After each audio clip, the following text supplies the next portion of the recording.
Gênesis no capítulo 6, no versículo 8, diz assim a palavra do Senhor: Noé, porém, achou graça aos olhos do Senhor. Vou repetir. Noé, porém, achou graça aos olhos do Senhor. Podemos assentar. Eu gosto muito dessa palavra graça, muito. E o tema da mensagem de hoje é: quando fazemos Deus sorrir.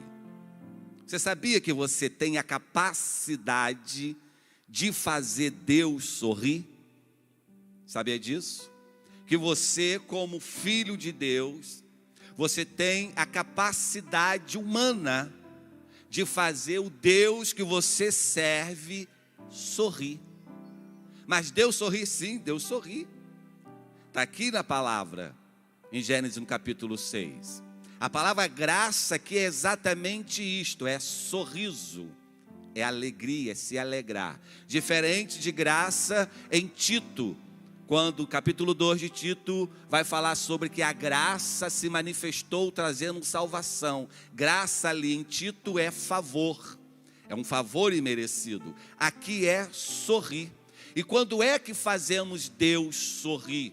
A gente vai olhar para a vida de Noé, então a gente vai entender exatamente por que Deus sorri. Que homem é este? E que dado momento, circunstância, Noé estava vivendo. A gente vai olhar a vida de Noé, o contexto histórico dos tempos que Noé estava vivendo. Nada difere muito de hoje. Difere? A Bíblia vai falar que o Noé, naquele antigamente, o povo casava e se dava em casamento.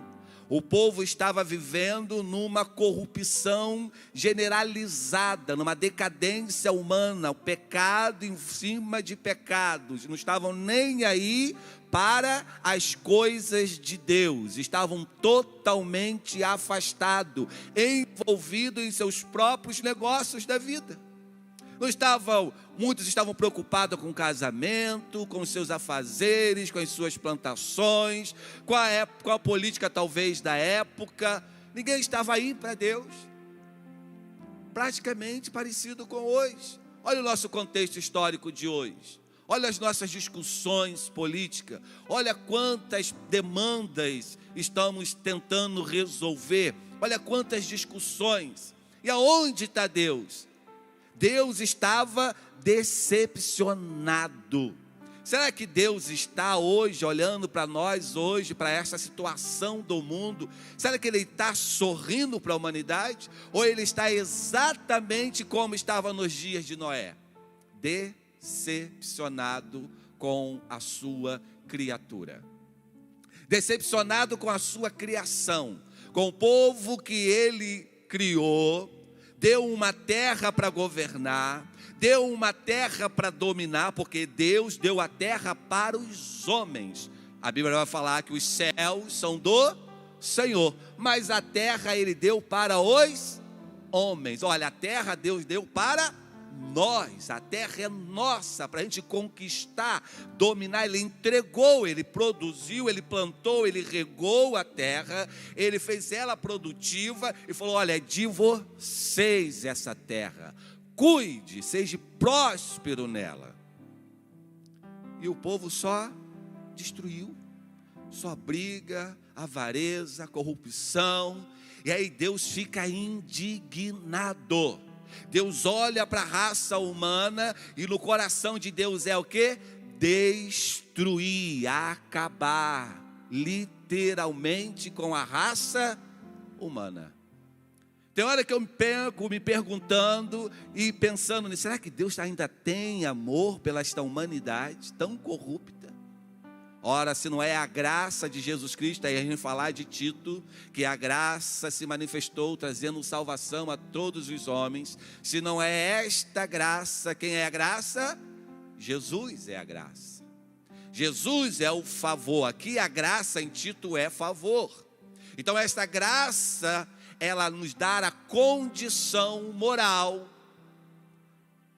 física e espiritual, apesar da circunstância, apesar das nossas delimitações, das nossas fraquezas humanas, esta graça nos permite adentrar aqui no lugar santo dos santos. Esta graça nos permite estar aqui levantando a mão e adorando ao Senhor. É por causa da graça que você está sentadinho aí com seus filhos, com a sua família, adorando esse Deus santo, justo e poderoso. É por causa da graça que estamos de pé, porque se não fosse ela, não estaríamos aqui mais. E aí, quando é que eu faço então Deus sorrir? A gente vai olhar o texto lá no versículo 8. Então, olha, você vai ler o contexto, ele fala: Noé, porém o quê? Depois de tudo que aconteceu, a raça humana de cabeça para baixo, a raça humana se casando e só na prostituição, só no pecado. Porém, tem um homem que é diferente. Um homem que tem uma atitude diferente com o contexto da época.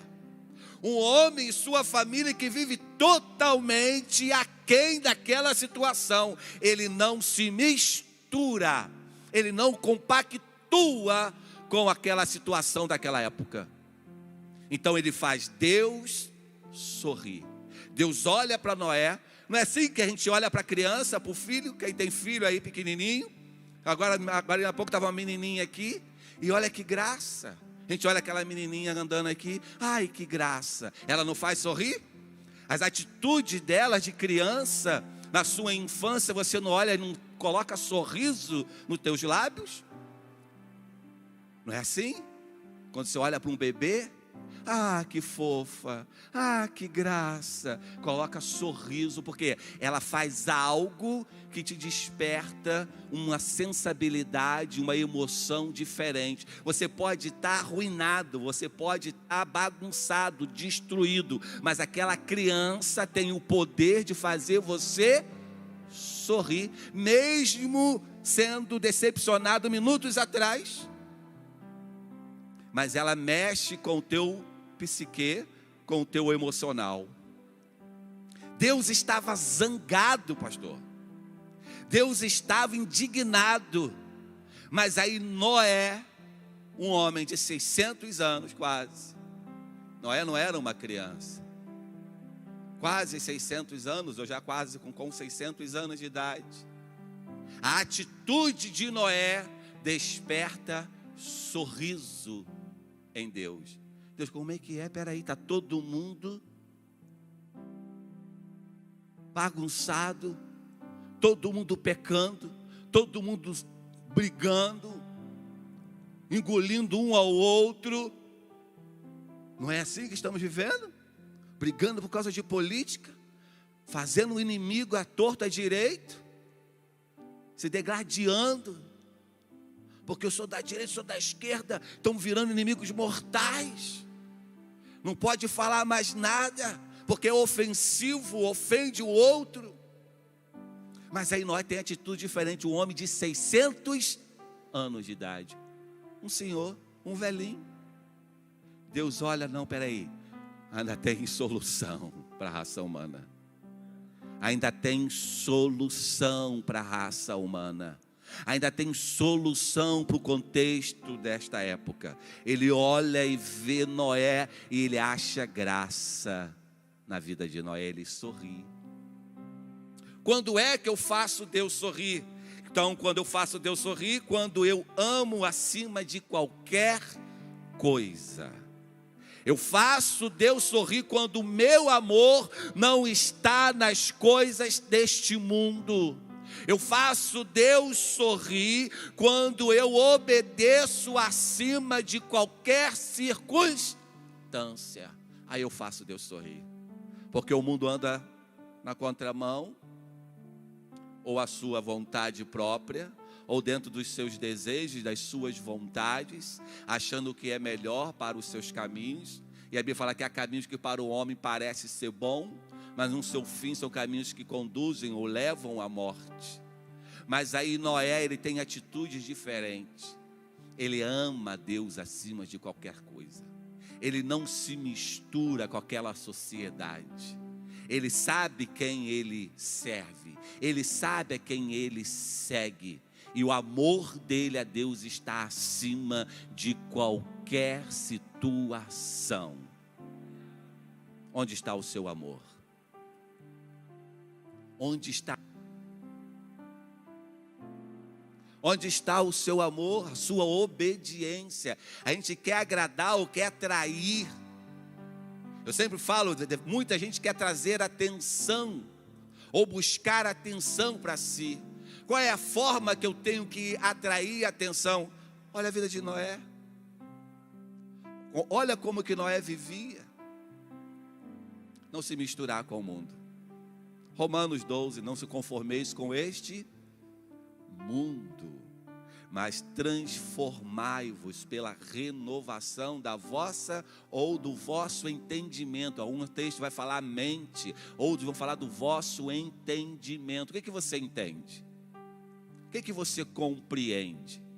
Porque vai falar de mente. Mente aqui é razão. Mente aqui é o poder racional, intelectual. A razão que você tem. O entendimento, o seu intelecto. Transformai-vos pela renovação do seu entendimento. Que entendimento você tem para o contexto de hoje, para ser diferente nesta época de hoje? Que entendimento você tem deste culto? Que entendimento você tem pela razão de você estar aqui? Qual é a razão de você estar aqui? Entende? Você entende de quê? Ou você está aqui como um ser alienado? Vem por vir. Vem porque não tem nada para fazer em casa. Vem porque não tem uma programação melhor, algo atrativo melhor. Está de férias. Não tenho dinheiro para viajar, porque se eu tivesse não estaria aqui. Qual é o seu entendimento? Ele merece? Ele é digno da sua adoração, do seu amor, da sua devoção? Você o adora a Ele porque está aqui só porque você não teve condições de passear, de ir para as praias do Brasil? E vem para a igreja porque se eu tivesse uma opção melhor, eu não estaria aqui. Eu gostaria de estar lá onde meus amigos estão. Somos tão mesquinhos, né? Será que estamos o servindo conforme Ele merece? Porque Noé poderia se envolver e aceitar o contexto da vida, do tempo, da época. Não era só um ou dois que estava vivendo os seus próprios prazeres. Eram todos à sua volta. Todos. E aí, no meio de todos, de uma multidão, você ser um só e dizer: não faço parte disso. Não compactuo disso. Não me misturo com isto. Porque eu sou diferente. Isso é atitude. Isto é atitude. Eu sempre vou falar isso. Na última instância, quem decide é você. O maior inimigo do homem não é o diabo. Tem gente que acha que é o diabo. O maior inimigo do homem é ele mesmo. É o seu próprio eu. Você é o seu maior inimigo. É você derrotar você mesmo. Por isso que você tem que crucificar o seu eu para chegar até ele. Renuncia a si mesmo, toma a sua cruz e siga-me. Se você não aprender a lei primordial, o pilar principal do evangelho, que é a renúncia de si mesmo, tu não chegará nos céus. É a lei máxima do evangelho, é a lei da renúncia. Noé renuncia aos prazeres. Você acha que era fácil para Noé? No meio de uma geração corrupta, no meio de uma geração pecaminosa, e ele se manter puro e afastado? Não era fácil. Mas é a atitude.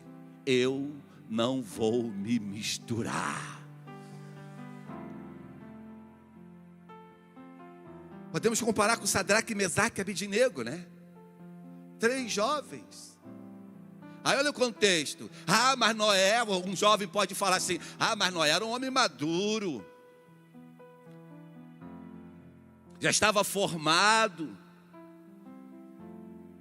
tinha já uma vivência, uma experiência de vida. Queria ver se fosse um jovem. Não, lá em Daniel, no capítulo 3, no capítulo 4, no capítulo 6. Lá você vai olhar Daniel, a história de Sadraque, de Mesaque e Abednego. Daniel, esses 4 jovens, foram jovens também que não se misturaram. Jovens que foram tirados da sua terra natal, jovens que foram tirados da casa dos seus pais, levados como cativos, escravos, para servir um rei pagão, um rei corrupto, um rei cruel, mas que mostraram para aquele rei: somos diferentes, não somos iguais. Por que somos chamados para o Evangelho? Ou pelo Evangelho?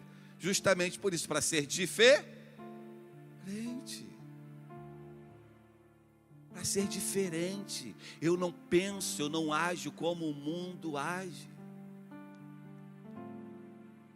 Eu não ando como o mundo anda. Então, como que eu atraio a atenção de Deus? Amando Ele acima de todas as coisas e demonstrando a Ele a minha obediência. Olha, o mesmo texto que eu li na Vulgata, que é a Bíblia em latim, no original. O mesmo texto, versículo 6, no capítulo 6, versículo 8, vai dizer: Noé vero infinite. Não sou bom em latim, mas vou tentar aqui, ó. Noé vero infinite gratiam cora domino. O que o original está dizendo? Noé encontrou o coração de Deus. Ou seja, Noé encontrou o coração favorável do Senhor. Porque o coração de Deus estava desfavorável com a situação da época. Imagina um Deus zangado.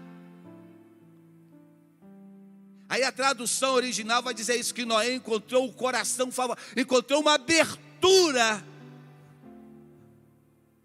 no coração, um coração de Deus zangado, fechado para a raça humana. E Noé encontra uma abertura, encontra favor no coração do Senhor. Você tem essa capacidade, querido, num caos. Talvez você está refalando da sua família, que a sua família está de cabeça para baixo. O pai não adora, a mãe não adora, o filho está nas drogas, outro está lá alcoolizado. Mas você pode fazer a diferença. Você pode fazer a diferença. A sua atitude no meio do caos. Deus pode falar: nossa, o pai é perdido, a mãe é perdida, o irmão mais velho já está todo destruído, mas ele me faz sorrir.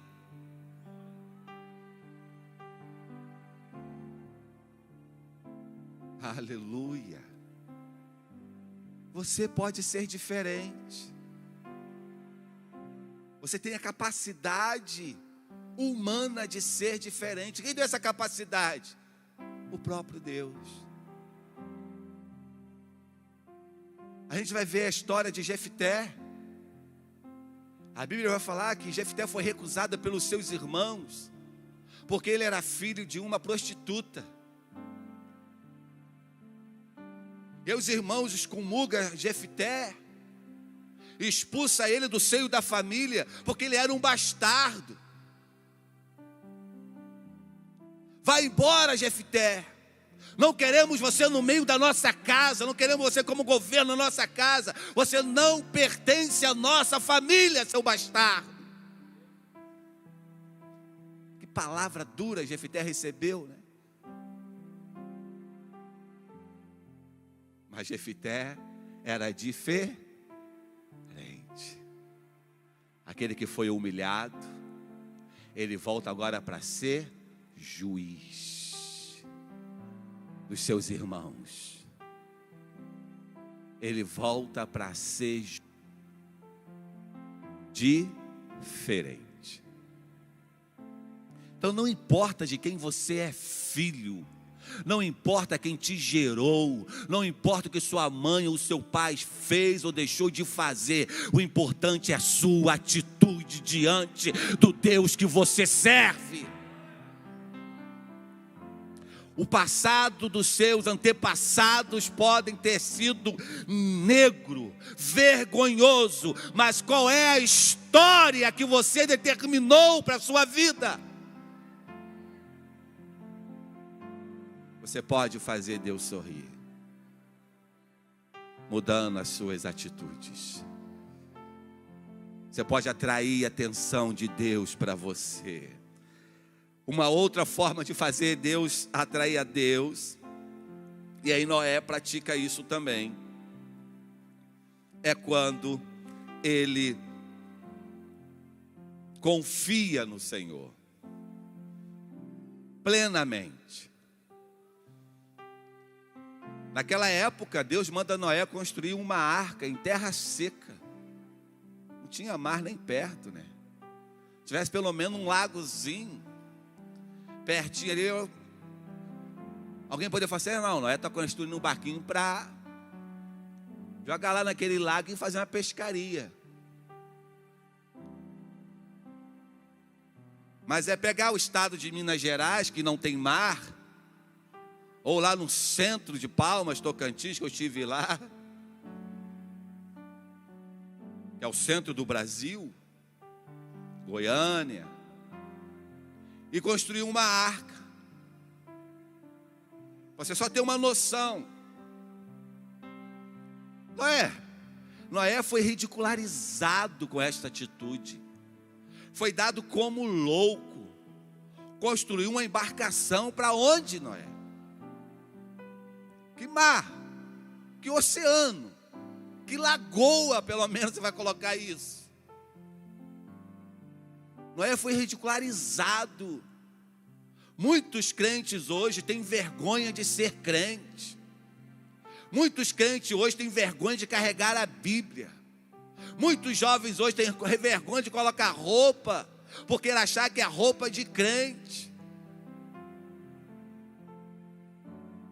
Noé foi dado como louco, como maluco, mas ele confiou no teu Senhor. Deus mandou fazer uma embarcação, eu vou fazer uma coca. Não sei, ele mandou fazer, eu vou fazer. Ele falou que vai vir chuva. Que chuva, né? Nunca caiu água do céu, não é? Ah, mas Deus mandou fazer, eu vou fazer. É olhar para a vida de Abraão e Deus chamar Abraão e mandar sair da sua terra, do meio da sua parentela, ir por uma terra que ainda vai conhecer. Ele nem conhecia a terra. Vai, Abraão, vai, que eu ainda vou te mostrar. E ele sai. Mas Senhor, cadê a planta? Cadê o lugar? Vai. Mas Senhor, mas como que eu vou com mulher, com família? Ó, Abraão, vai, que eu vou ainda te mostrar. Confiar. Ou confia, ou nem sai de casa. Ou acredita, é melhor ficar parado. Então isso agrada a Deus, porque Ele começa a construir, Ele chama os seus filhos e começa a cortar madeira, serrar madeira, e vai construindo da forma que Deus manda, do jeito, da orientação que Deus dá. Segue passo a passo a planta da arca, porque a planta não era dele. O projeto não é dele, o projeto é de Deus. E Deus não erra nos seus projetos. Deus não erra. E a gente não consegue, né? A gente não consegue. Mas aí que Deus está mostrando para você que é possível viver uma vida de obediência e confiança. E Noé então segue, ele atrai Deus por isso. E aí ele vai fazendo Deus sorrir. A sua vida é uma vida contínua. É uma vida constante de vida com Deus. Ele não oscila. Noé não é naquele crente que hoje está aqui, amanhã está lá embaixo. Ele não oscila em dois pensamentos. Ele segue firme, confiante. Talvez se tivesse o hino da harpa cristã, seria o 107 que Noé ia cantar. Firme nas promessas. Firme. Firme, sempre firme. Não oscila. Não é como muitos que hoje mas está preocupado. Será que vai fazer? Será que realmente vai acontecer? Será que realmente eu vou conseguir? Não tem será na vida daquele que crê. Não tem se. Não tem mas. O mais é não. Eu vou fazer mais. E se? O ser sempre antecede o então. Meu povo, olhamos hoje, né? Que se chama pelo meu nome. Orar, se humilhar, se converter dos seus maus caminhos. Ao ser antecede o então. Então eu ouvirei dos céus. Perdoarei os seus pecados e sararei a sua terra. Se você ouvir é aceitar, é entender o que está sendo falado, é ter escuta. Muita gente ouve, mas não escuta. Salmos 46, o Senhor dos exércitos está conosco. O Deus de Jacó é o nosso refúgio. Mais adiante ele vai dizer: aqueitai-vos e sabei que eu sou Deus. Serei exaltado entre as nações, serei exaltado sobre a terra. O Senhor dos exércitos está conosco. O Deus de Jacó é o nosso refúgio. Você escuta isso, entende isso? Porque para escutar tem que ter quietude. Para escutar no caos, na adversidade, você tem que ficar quieto. Aquietai-vos, sabei que eu sou Deus. É você se colocar numa posição de quietude, de escuta atentamente. Como é que eu faço Deus sorrir? Então eu faço Deus sorrir quando eu amo Ele acima de todas as coisas. Eu faço Deus sorrir quando eu confio plenamente nele. Eu faço Deus sorrir quando eu louvo Ele, eu adoro Ele.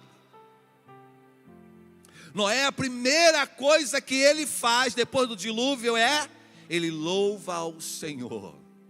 Ele agradece a Deus porque naquele momento do caos, no momento da destruição, no momento daqueles que estavam todos sendo destruídos, a vida dele foi poupada, eles, toda a sua casa. Então ele sai da arca, a primeira coisa: vou adorar o Deus dos exércitos. Tem gente que sai da luta, recebe a vitória, não dá nem um culto de ação de graça.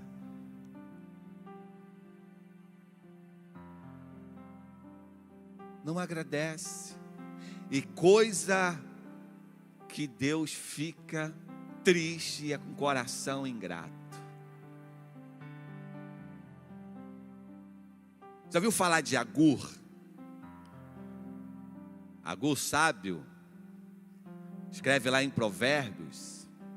A gente acha que Provérbios é só de Salomão, mas lá no livro de Provérbios tem um rei chamado Rei Agur. E este rei vai falar que tem 3 coisas que ele admira.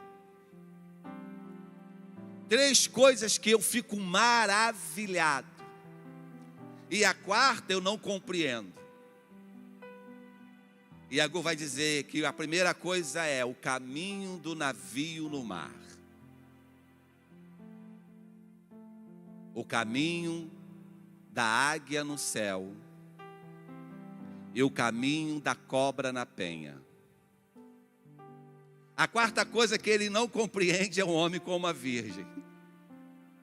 Como ele não compreende, eu não vou nem falar, que se Agur não compreende, imagine eu. Mas o que eu entendo de que Agur está falando?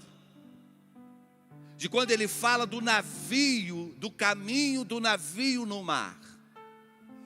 Olha a vida, isso é vida, irmão. Já viu o navio? Eu trabalhei em estaleiro. E tive lá o privilégio de lançar navio no mar. Aquele monstrão, gigante. E a gente jogava aquele navio no mar, né? A gente jogava literalmente falando, né? Não era a gente que jogava, né? Era um sistema. Ele ia, aquele monstrão para dentro do mar. Do jeito que ele batia, de tão pesado que era, ele... sem motor ligado, por causa do seu peso, ferro puro, parava bem longe. E aí quando ele andava, ele batava aquele espumeiro, cada pressão da água, do choque na água. Mas poucos minutos depois, aquele rastro daquele navio sumia, desaparecia. Se você fizesse uma mágica e sumisse com aquele navio, ou algo que tirasse ele dali, você jamais ia dizer que aquele navio passou no mar. Porque ele não deixa rastros negativos para denunciar. Ele é imponente, ele é grande, ele é forte. Mas quando ele passa sereno, tranquilo. O navio no mar, ele caminha sereno, não faz barulho. Na calada da noite ninguém sabe que está passando um navio. Não deixa rastros. E Agur fica maravilhado, ele compara que ele fica maravilhado. Como é que é a nossa vida neste mundo? Somos daqueles que estamos passando com serenidade. Crentes serenos, mesmo sendo forte, mesmo sendo imponente, mesmo sendo grande, mas estamos serenos no Espírito. Temos em nós um pouquinho de Cristo, calmo, sereno e tranquilo. Ele vai falar da águia no céu, a rainha do céu, majestosa, linda, admirada, arquétipo dos Estados Unidos. Alguns países, homens admiram a sua beleza, a sua força, pelo poder da sua renovação. Mas quando ela passa, ninguém vê que passou. Não deixe rastro. O seu voar é sereno.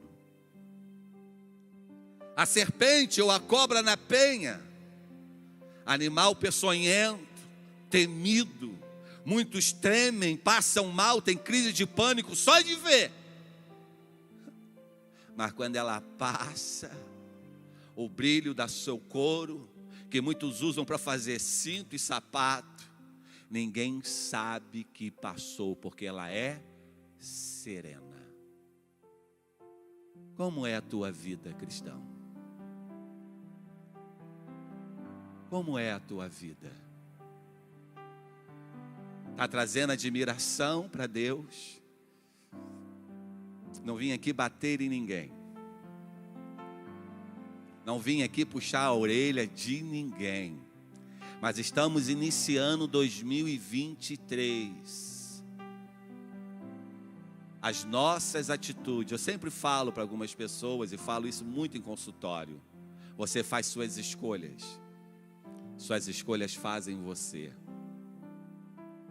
O que você está escolhendo para a sua vida? O que você está querendo para a sua vida? Você pode mudar a história, você tem a capacidade de mudar. Você tem a capacidade de fazer diferente. Um 2023 totalmente diferente. Melhor. Ser uma versão melhor de você. Ser melhor de você do que você foi ontem. Ser melhor. Eu posso ser melhor. Eu faço Deus sorrir quando eu louvo Ele, quando eu adoro Ele. E eu faço Deus sorrir quando uso as nossas habilidades.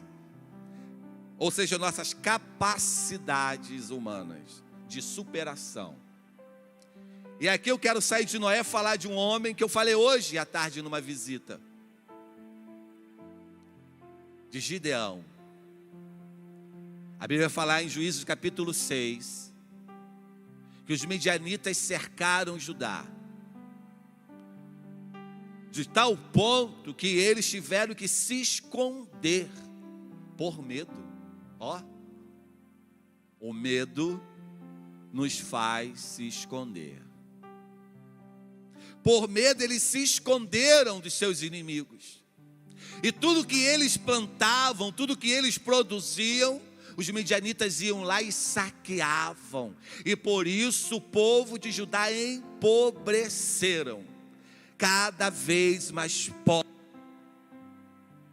mais sofrendo. Os midianitas ali, ó, cercando. Judá não podia fazer nada. Não podia nem sair, se esconderam em caverna com medo. O medo te destrói. O medo faz de você escravo de você mesmo, de um sistema. O medo faz de você definhar. O medo faz de você ter perdas e te impede de ter um encontro significativo com Deus. Medo, vergonha, culpa. Judá estava ali, meio que culpado, se sentindo o peso da culpa, porque viraram as costas para Deus. Adoraram outros deuses, se prostituíram com outras imagens. Aí tem o peso da culpa, da cobrança. Estamos pagando, estamos sendo afugentados por causa dos nossos próprios erros. E se esconderam em cavernas ou buracos, algumas traduções vão dizer. Mas eu falei que Deus, você faz Deus sorrir quando você tem uma atitude de superação. Quando você acredita na sua capacidade. Aí um homem chamado Gideão,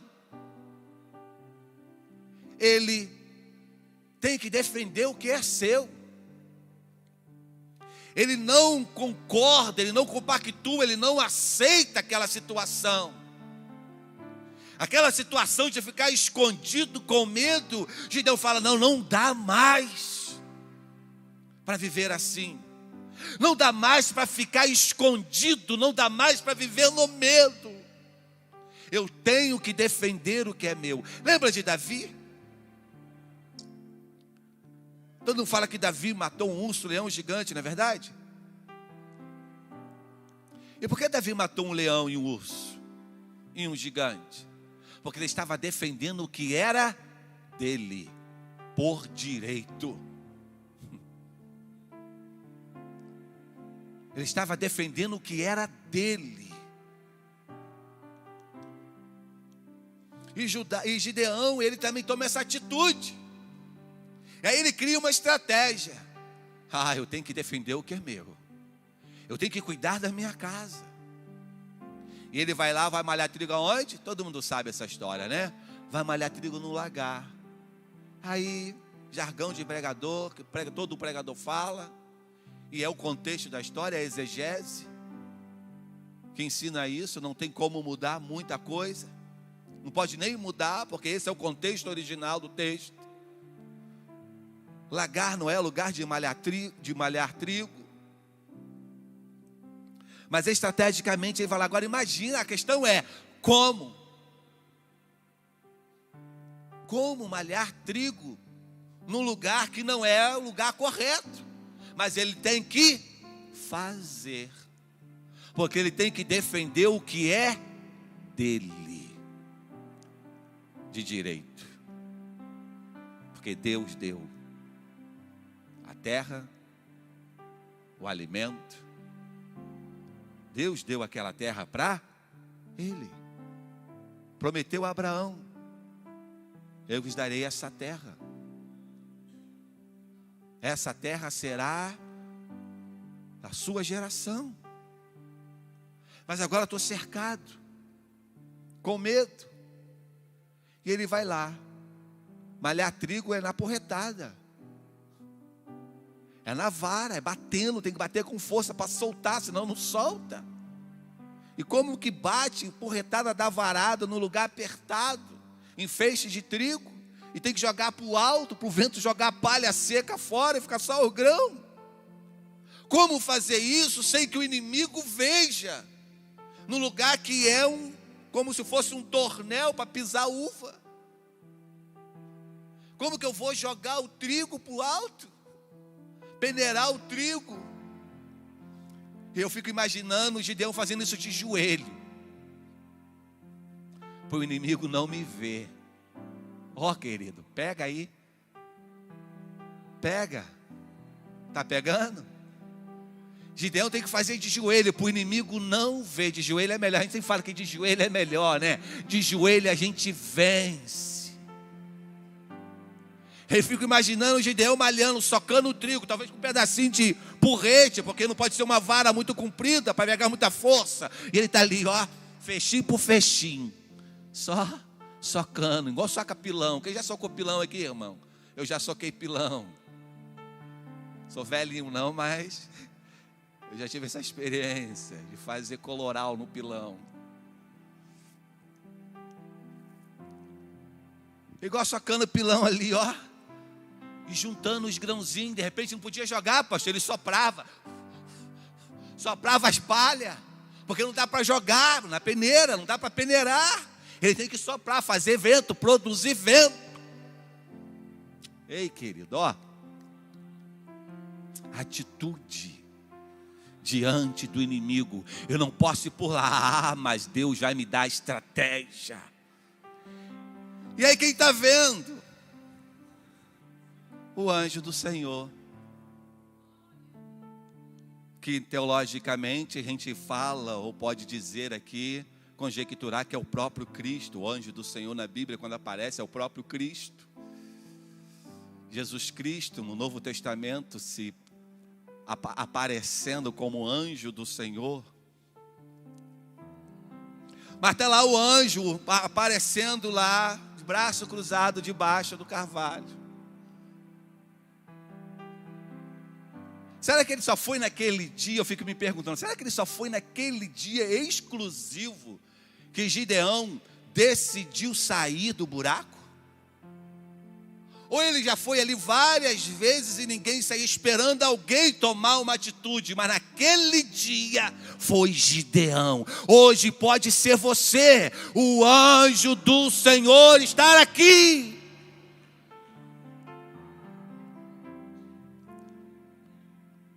E aí ele sai, o anjo do Senhor olha, e aquela atitude desperta o coração daquele anjo.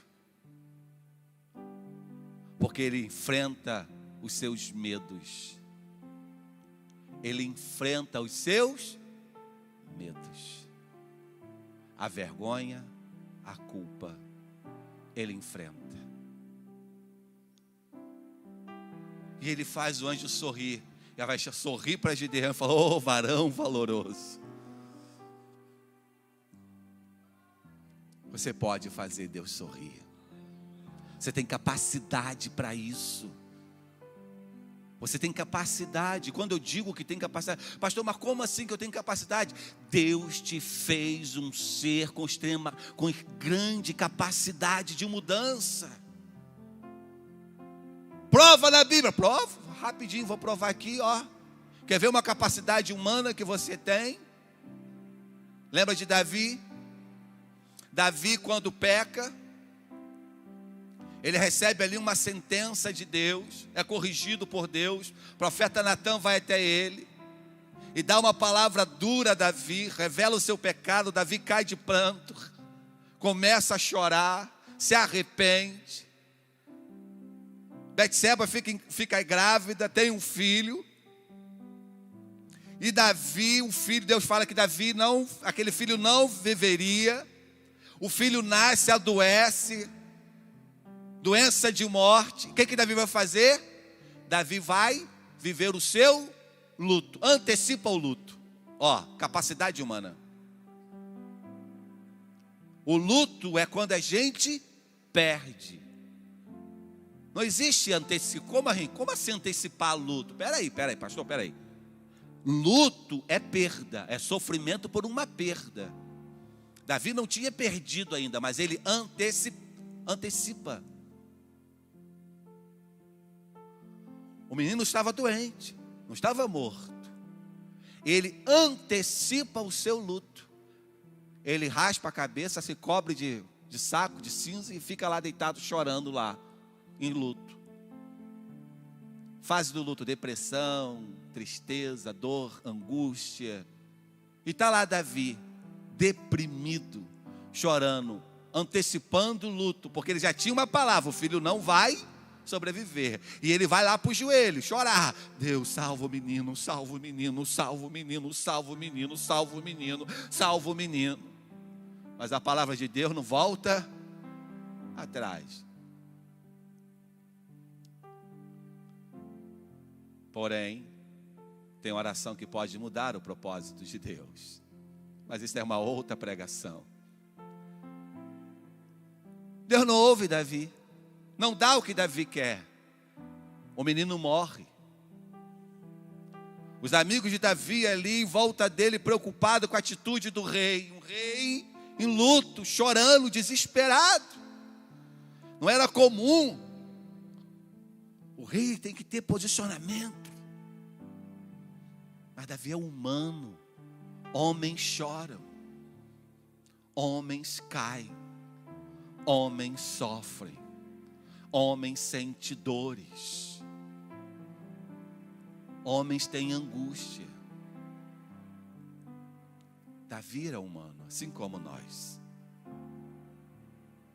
Mas olha a capacidade que ele tem. Ele antecipa a dor, o sofrimento. Quando a resposta não vem, a resposta vem contrária, negativa, ele rasga o luto. Ele interrompe o luto. Gente, olha que capacidade é essa, de antecipar e ao mesmo tempo emocionalmente, psicologicamente, de interromper a dor e a depressão. Ele interrompe o luto. Ele trabalha o seu psicológico, o seu emocional. Ele manipula o seu psique. ele interrompe o luto, para de chorar e vai adorar. E aí quem olha não entende nada, que fala, mas não estava chorando? O menino era vivo, chorava, agora o menino é morto, ele levanta e vai adorar. Como? Capacidade humana de dominar o seu eu. Você tem esta capacidade. Davi não é um super-homem, Elias não é, e a Bíblia fala que eles são um sujeito como nós. Você tem essa capacidade de enfrentar as suas dores, de enfrentar os seus temores. E com essa atitude, Deus olha para você e fala, nossa, que servo que eu tenho. Que serva que eu tenho. Tem coragem. E para finalizar, eu sempre digo quando eu falo sobre isso, que coragem não é ausência de medo. Não é ausência de medo. Ninguém está mandando você ser corajoso e nunca ter medo. Não existe isso. Como não existe ser humano sem dor. Se não tiver dor, está doente. É uma anomalia.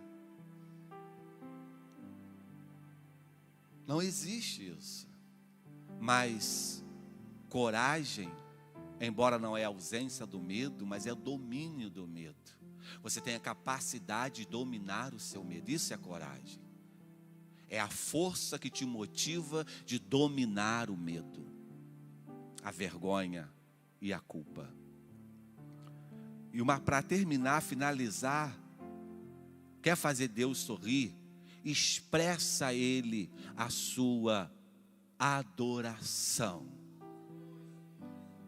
Maior expressão de louvor a Deus é reconhecimento. É reconhecer quem Ele é. É colocar Deus exatamente no lugar que Ele deve estar na sua vida. Ah, filho, quando você colocar Deus exatamente onde Ele deve estar na sua vida, Deus vai olhar para você e falar, oh, você me reconhece. Você me reconhece. Coloca Deus exatamente onde Ele deve estar na sua vida. Não é aquilo que você entende por Bíblia, não, que Deus está no céu, não. Na sua vida, onde Deus está, na sua vida. Qual é a posição que Ele se encontra na sua vida? Foi o que a mulher Cirofenícia fez. Foi o que aquela mulher pecadora fez. Quando ela entra na casa do fariseu, do Simão fariseu, e ela unge os pés de Jesus com nardo puro. Ela molha, lava os pés de Jesus com as suas lágrimas. Ela enxuga os pés de Jesus com os seus cabelos. Ela coloca Jesus num patamar acima de tudo e de todos, a ponto de Jesus falar, olha, o que esta mulher fez será lembrado eternamente. Aonde existir história, onde existir povos, o nome desta mulher, esta ação será lembrada. Porque ela colocou Jesus num patamar que nem Simão, que convidou e abriu as portas da casa, colocou. Simão, entrei na tua casa, tu não me deu água. Simão, entrei na tua casa, tu não me lavou os pés como de costume. Tu não me beijou, mas esta mulher. Onde Jesus está na tua vida? Onde Jesus está na tua família? Onde Jesus está nos teus negócios? Qual é a posição que Ele se encontra? Você vai atrair. E aí 2023, sabe o que vai ser para você? Um ano próspero. Fique de pé. Oh, aleluia. Você pode atrair Deus. Você pode fazer Deus sorrir. Ah, mas ninguém está me fazendo sorrir. A vida está sendo tão amarga comigo. A vida está tão difícil para mim. Pode ser que sim. Eu acredito que talvez tem pessoas aqui passando por isso. Mas mesmo assim, mesmo com dores, você com a sua atitude pode fazer Deus sorrir. Porque atitudes também de pessoas que estavam sofrendo, passando por momentos difíceis. E aí a Bíblia tem vários exemplos aqui, como daquela mulher que tinha um fluxo de sangue durante 12 anos, não é isso? 12 anos. Ela se aproxima de Jesus temendo e tremendo. E a atitude dela atrai Jesus. Mesmo com a circunstância da vida contrária a ela.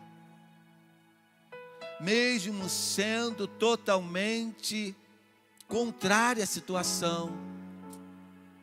Psicologicamente, emocionalmente estava destruída.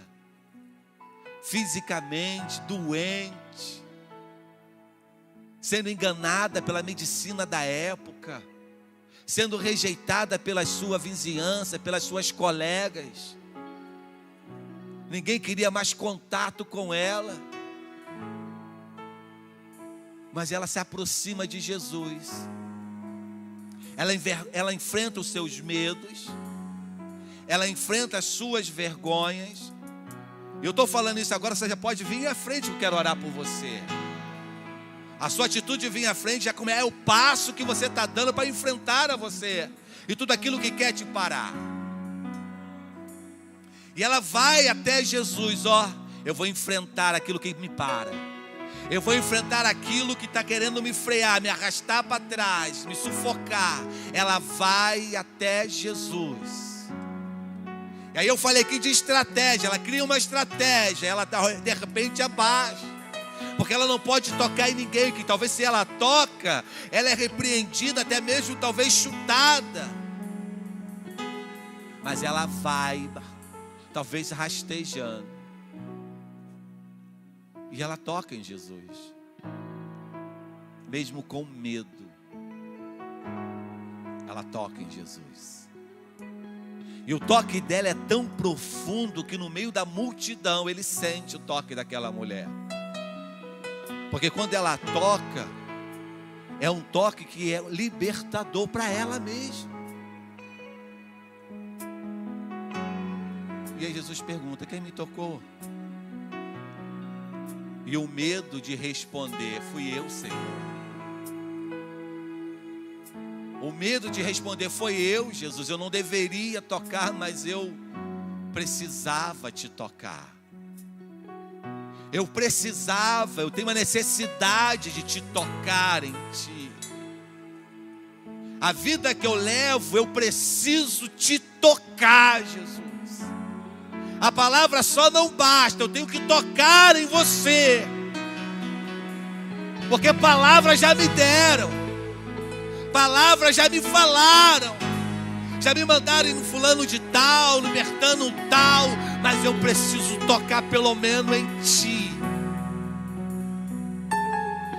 Porque eu já ouvi foi a história. Eu já ouvi foi promessas de cura. O que eu já ouvi que médicos poderiam me curar. Mas falaram que o Senhor é o Deus, o Jesus, o Messias que cura. Que renova, que ressuscita. O esperado, o amado, o desejado das nações. Então eu quero tocar. Mas ela tem que se revelar. Ela tem que se mostrar. Porque é necessário se revelar, pastor. Ela tem que enfrentar o medo. a vergonha e dizer: fui eu, Jesus. Foi eu que te toquei. Mesmo temendo e tremendo, fui eu que te toquei. Você pode tocar nos céus agora. Você pode tocar agora, enfrentar os seus medos. Pela fé aí onde você está. Você pode tentar agora esticar suas mãos o máximo possível. Eu estou tocando em ti. Eu estou tocando em ti. Nada vai me parar em 2023. Eu vou alcançar. Eu vou chegar a ti. Aleluia. Aleluia, Pai. No nome de Jesus, eu quero apresentar essas vidas com as mãos estendidas a ti. Vidas estão agora tocando os céus. Vidas agora estão enfrentando os seus medos e suas derrotas. Vidas estão enfrentando agora tudo aquilo que tentam te parar. Pai, no nome de Jesus. Oh, aleluia. Aleluia. No nome de Jesus. Amém.